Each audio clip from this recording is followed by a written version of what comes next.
Market 60 बजे बंद करने वाली पाबंदी खत्म कर दी गई। जी अस्सलाम वालेकुम नाज़रीन, मैं आपकी मेज़बान हुमा खालिद और आप देख रहे हैं डेली पॉइंट। नाज़रीन, आवाम के लिए एक बड़ी खुशखबरी है कि हुकूमत ने ये रिलीफ दे दिया है कि 1 जून तक आप लोग 8 बजे के बाद मार्केट्स ओपन कर सकते हैं। जैसे कि आप जानते हैं कि हमारी ताजर बरादरी जिन्होंने इसके लिए काफ़ी ज़्यादा काम किया और ये भी कहा कि हम एहतजाज करेंगे, मार्केट्स बंद कर देंगे क्योंकि ईद के दिन है और हम कारोबार कर नहीं पा रहे हैं। दिन में गर्मी इतनी होती है, लोग अपने कारोबार में मसरूफ़ होते हैं और शाम को जब उनको छुट्टी होती है वो बाज़ार आने के लिए तैयार होते हैं तो बाज़ार को जो है वो बंद कर दिया जाता है, जिसकी वजह से काफ़ी ज़्यादा नुकसान उठाना पड़ रहा है और ईद के दिनों में भी कारोबार ठप हो चुके हुए हैं। नाज़रीन, ये तो आप सब जानते हैं कि लॉकडाउन लगाया गया है जंग की वजह से और इस वजह से भी कि चलें ज़रा चीज़ें कंट्रोल में रहें, तो उसकी वजह से 8 बजे दुकानों को बंद कर दिया जाता है और उसके लिए इतनी ज़्यादा सख्ती है कि अगर कोई दुकान बंद नहीं होती तो फिर वहाँ पर पीरा फोर्स आती है, उन पर छापे मारे जाते हैं, उनको उठा कर ले जाते हैं, दुकानें सील कर दी जाती हैं और आवाम में इतना ज़्यादा खौफ बढ़ चुका है कि आवाम 8 बजने से 5-10 मिनट पहले ही दुकानें बंद करके सुकून से बैठ जाते हैं कि कहीं हम गरीबों पर मज़ीद कोई आफत ना टूट पड़े। नाज़रीन, इसी जगह पे ये सारे मामलात को देखते हुए हुकूमत ने ये इतना सा रिलीफ दिया है कि जो पहले बाज़ार 8 बजे बंद होते थे वो अब 10 बजे तक ओपन रह सकते हैं। नाज़रीन, मार्केट्स पहले 8 बजे बंद होती थी, अब 10 बजे बंद होंगी, 10 बजे तक बाज़ार खुले होंगे। आप लाहौर के किसी भी बाज़ार में चले जाएँ और ये इम्प्लीमेंटेशन आज अभी और इसी वक्त से हो रही है। मीन्स के आज भी जो बाज़ार हैं वो रात 10 बजे तक ओपन होंगे। आप शॉपिंग्स कर सकते हैं, मार्केट्स में जा सकते हैं, इजीली रेस्टोरेंट्स में बैठ के खाना खा सकते हैं, कैफ़ेस खुल सकते हैं। मतलब कि ये पाबंदी में थोड़ी सी तोसी कर दी गई है, थोड़े से अभी भी आवाम तो चाहती है कि इसे मज़ीद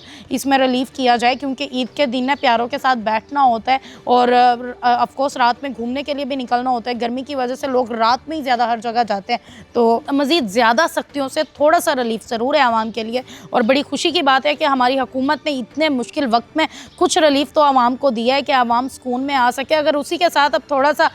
और महंगाई को भी कंट्रोल कर लें तो चीज़ें ज़्यादा खूबसूरत हो जाएंगी, आवाम को एक नया तोहफ़ा मिल जाएगा। और अब मैं तो ये कहूँगी कि अगर फ्यूल को कम कर दिया जाए तो आवाम के लिए ये ईदी होगी कि फ्यूल सस्ता हो जाएगा और आवाम जो है हंसी खुशी अपने प्यारों के साथ ईद पर इधर उधर जा सकेगी क्योंकि अब जो पेट्रोल 450 रुपये लीटर है उसमें तो एक बंदा जो है वो कहीं जा ही नहीं सकता है, वो एक दिन भी नहीं उसका गुजरता है। कम से कम 2 लीटर बाइक में फ्यूल होना भी ज़रूरी है। राइड्स जो हैं वो भी उसी के साथ साथ महंगी हो चुकी हुई हैं, आपको थोड़ा सा फासला जो है वो काफ़ी ज़्यादा पैसों में तय करना पड़ रहा है, तो जो शॉपिंग है वो भी महंगी हो चुकी है। लेकिन फिर से आवाम के लिए खुशखबरी है, ताजर जो बरादरी है उनके लिए ये खुशखबरी है कि उनकी मेहनत जो है वो रंग ले आई और आवाम के लिए जो है ये उससे भी ज़्यादा बड़ा रिलीफ है। जो दुकानदार हैं उनके लिए ये थोड़ा सा रिलीफ है कि चलिए उनके कारोबार जो है वो चल पड़ेंगे। और ये जो ऑफिशियल हुकूमत का नोटिस है, कोई पुराना नोटिस नहीं है, ये आज का नोटिस है जो कि जारी कर दिया गया है और दुकानदारों तक भी पहुंच चुका है। अगर आप बाज़ार जाते हैं तो जो मार्केट्स हैं वो खुली होंगी, लेकिन मज़ीद आगे हमारी हुकूमत क्या करती है, आवाम को क्या रिलीफ देती है कि आने वाले वक्त में महंगाई मज़ीद बढ़ा दी जाएगी या फिर महंगाई पे थोड़ा कंट्रोल आएगा, ये अभी कोई भी नहीं जानता है। फ्यूल प्राइसेस आगे महंगी होंगी या नहीं होगी, फ्यूल सस्ता होगा, ये भी कोई नहीं जानता है। ये आने वाला वक्त है जो हम पर आएगा तो हमें पता लगेगा। लेकिन इस वक्त आवाम जो है वो बहुत ज़्यादा मुश्किलात में है। दुकानों के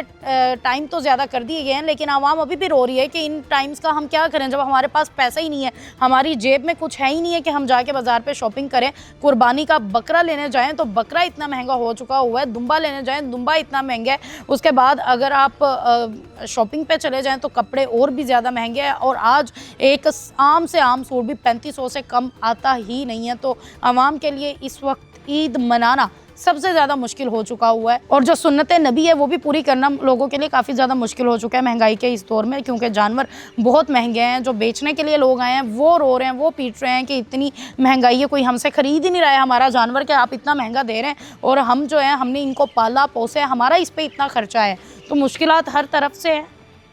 एक रिलीफ़ देने से बाकी चीज़ें कवर नहीं हो रही हैं, आवाम बाकी मसलों में घिरी हुई है। तो हमारी हुकूमत से अपील है आवाम की जानिब से कि इन चीज़ों को कंट्रोल किया जाए और आवाम की मुश्किलात में जो है वो कमी लाई जाए।